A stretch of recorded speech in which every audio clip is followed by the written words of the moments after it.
शेतकऱ्यांसाठी खुशखबर. अतिवृष्टी अनुदानाचे पैसे खात्यात जमा. तुम्हाला मिळाले का? ताबडतोब यादी जाणून घ्या.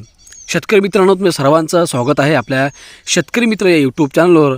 आणि या शेतकरी बांधवांसाठी अतिवृष्टीच्या अनुदानाच्या पैशांबाबतची एक अत्यंत महत्त्वपूर्ण माहिती समोर आलेली आहे आणि तीच माहिती आपण संपूर्ण समजून घेणार आहोत. व्हिडिओ फक्त तुम्ही पूर्ण बघा आणि आपल्या शेतकरी मित्र या यूट्यूब चॅनलला तुम्ही अजूनही सबस्क्राईब केलं नसेल तर शेतकरी मित्रांनो लवकरात लवकर सबस्क्राईब करून घ्या. तर चला आजच्या व्हिडिओला आपण सुरुवात करूयात. मित्रांनो, महाराष्ट्रातील बळीराजावर निसर्गाचं संकट नेहमीच घोंघावत असतं. कधी दुष्काळ, कधी अतिवृष्टी, तर कधी या अवेळी पाऊस. अशा संकटात सापडलेल्या शेतकऱ्यांसाठी शासनाची मदत म्हणजेच एक मोठा आधार असतो. याच मदतीचा एक भाग म्हणजे प्रधानमंत्री पीक विमा योजना आणि अतिवृष्टी अनुदान. सध्या एक अत्यंत महत्त्वाची आणि आनंदाची बातमी समोर येत आहे. ती म्हणजे अतिवृष्टीमुळे नुकसान झालेल्या शेतकऱ्यांच्या खात्यात अनुदानाचे पैसे जमा होण्यास सुरुवात झाली आहे. तुमच्या खात्यात हे पैसे आले आहेत का? तुमचं नाव यादीत आहे का? हे कसं तपासायचं याचे सर्व तपशील आज आपण पाहणार आहोत. मित्रांनो, पीक विमा योजना 2026 नवीन नियम आणि महत्त्वाचे बदल आपण समजून घेऊयात. शेतकरी मित्रांनो, गेल्या काही वर्षापासून पीक विमा योजना शेतकऱ्यांसाठी एक महत्त्वाचं कवच ठरलं आहे. 2025 आणि 26च्या हंगामासाठी या योजनेत अनेक मोठे बदल करण्यात आले आहेत. महाराष्ट्र शासन आणि केंद्र सरकारने एकत्र येऊन ही योजना अधिक प्रभावी बनवण्याचा प्रयत्न केला आहे. यातले काही महत्त्वाचे मुद्दे खालीलप्रमाणे देखील आपण समजून घेणार आहोत. मित्रांनो, 1 रुपयात पीक विमा योजनेत बदल. आता रब्बी हंगामातील काही पिकांसाठी शेतकऱ्यांना 1.5% ते 5% प्रीमियम भरावा लागतो, जो आधी 1 रुपया होता. त्यामुळे आता प्रीमियमची रक्कम थोडी वाढली असली तरी क्रॉप इन्शुरन्सचा फायदा तितकाच महत्त्वाचा आहे. डिजिटल प्रक्रियेवर भर. आता विमा कंपन्या आणि बँकांनी पीक पाहणी आणि आधार लिंकिंगसारख्या डिजिटल प्रक्रियांना अनिवार्य केले आहे. यामुळे कामात पारदर्शकता आणि वेग आला आहे. अतिवृष्टी अनुदानाचा मोठा दिलासा. पीक विमा क्लेम व्यतिरिक्त अतिवृष्टीमुळे झालेल्या नुकसानीसाठी अतिरिक्त अनुदान जाहीर झाले आहे. जिरायती क्षेत्रासाठी प्रति हेक्टर 13,600, बागायतीसाठी 27,000 आणि फळबागांसाठी 36,000पर्यंत मदत दिली जात आहे. हे पैसे थेट शेतकऱ्यांच्या खात्यात जमा होणार आहेत. 27 जिल्ह्यांना प्राधान्य. मराठवाडा, विदर्भ, पश्चिम महाराष्ट्र आणि उत्तर महाराष्ट्र यांसारख्या 27 जिल्ह्यांमध्ये क्लेम वाटप वेगाने सुरू आहे. वन्यप्राणी नुकसानीसाठी नवं कव्हर. आता वन्य प्राण्यांमुळे होणाऱ्या पिकांच्या नुकसानीसाठी देखील विमा संरक्षण मिळणार आहे. हा एक खूप मोठा सकारात्मक बदल आहे. या बदलांमुळे शेतकऱ्यांचा योजनेवरील विश्वास वाढला, पण वेळेत क्लेम मिळवण्यासाठी योग्य नोंदणी आणि कागदपत्रे अद्ययावत असणे आवश्यक आहे.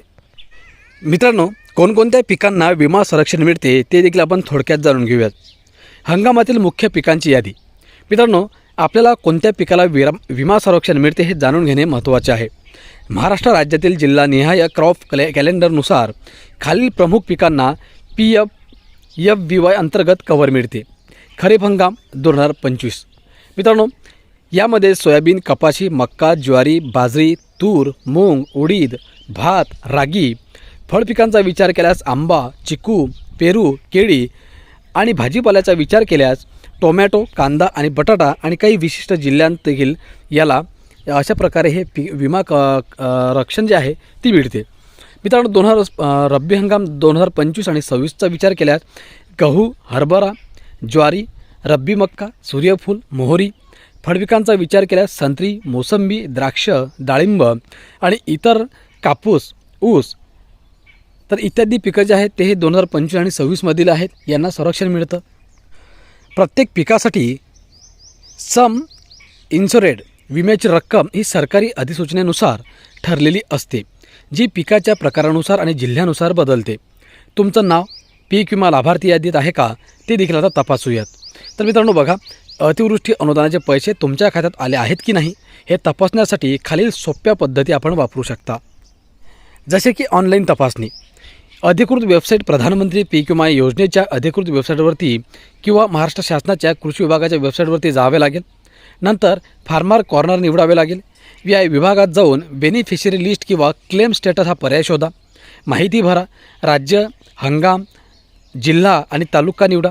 तुमचा आधार क्रमांक, मोबाईल क्रमांक किंवा अर्ज क्रमांक टाकून सर्च बटनावर क्लिक करा. यादी डाउनलोड करा. जर यादी उपलब्ध असेल तर PDF किंवा एक्सेल स्वरूपात डाउनलोड होईल. यात तुमचे नाव, खाते क्रमांक आणि क्लेम रक्कम दिसेल. ऑनलाईन पद्धत. मित्रांनो, तलाठी महसूल कार्यालय तुमच्या गावातील तलाठी कार्यालयात किंवा महसूल कार्यालयात जाऊन पंचनामा यादी तपासू शकता. CSC महाई सेवा केंद्र जवळच्या CSC किंवा महाई सेवा केंद्रावर जाऊन नाममात्र शुल्कात तुमचे नाव आणि क्लेम स्टेटस तपासू शकता. कृषी अधिकारी आणि बँका, जिल्हा कृषी अधिकारी कार्यालय किंवा ज्या बँकेतून तुम्ही विमा काढला आहे तिथेही चौकशी करू शकता. तुमचे लिंकिंग योग्य आहे की नाही ते तपासू शकता. लक्ष ठेवा, वेळेवर माहिती मिळवण्यासाठी आणि कोणतीही फसवणूक टाळण्यासाठी नेहमी अधिकृत स्रोतांचाच वापर करावा. पीक विमा क्लेम प्रक्रिया आणि महत्त्वाच्या सूचना. मित्रांनो, शेतकऱ्यांच्या खात्यात पैसे कधी जमा होतात आणि कोणत्या कारणांमुळे ते अडकू शकतात हे जाणून घेणे खूप आवश्यक आहे. क्लेम प्रक्रिया मुख्यत्वे आणि पीक पाहणी या डिजिटल सर्व्हेवर अवलंबून असते. नोंदणी, जर तुम्ही बँक कर्ज घेतले असेल तर तुमचा विमा आपोआप काढला जातो. अन्यथा CSC केंद्र ऑनलाईन पोर्टल किंवा विमा एजंटमार्फत नोंदणी करावी लागते. प्रीमियम, खरीप पिकांसाठी 2%, रब्बी पिकांसाठी 1.5 आणि फळबागांसाठी 5% इतका शेतकऱ्यांचा हिस्सा असतो. उर्वरित मोठा वाटा केंद्र आणि राज्य सरकारच उचलते.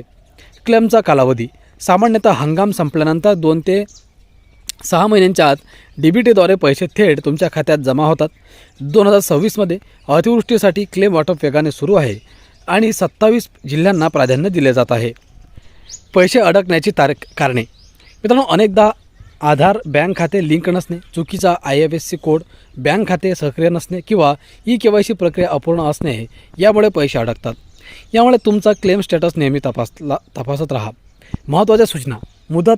रब्बी 2025 आणि 26साठी काही पिकांसाठी नोंदणी करण्याची मुदत ही 31 डिसेंबर 2025पर्यंत होती, पण तुमच्या जिल्ह्यातील अंतिम मुदत नेहमी तपासा. आवश्यक कागदपत्रे. आधार कार्ड, 7/12 उतारा, बँक पासबुक आणि मोबाईल क्रमांक तुमच्या बँक खात्याशी जोडलेला असल्याची खात्री करा. चुका टाळा. जुन्या यादीवर किंवा अफवांवर विश्वास ठेवू नका. नेहमी अधिकृत वेबसाईट किंवा कृषी विभागाकडून नवीन अपडेट तपासा. काही अडचण आल्यास जिल्हा कृषी अधिकारी कार्यालय किंवा CSC केंद्र किंवा PMFBY हेल्पलाईन नंबरवर देखील तुम्ही संपर्क साधू शकता.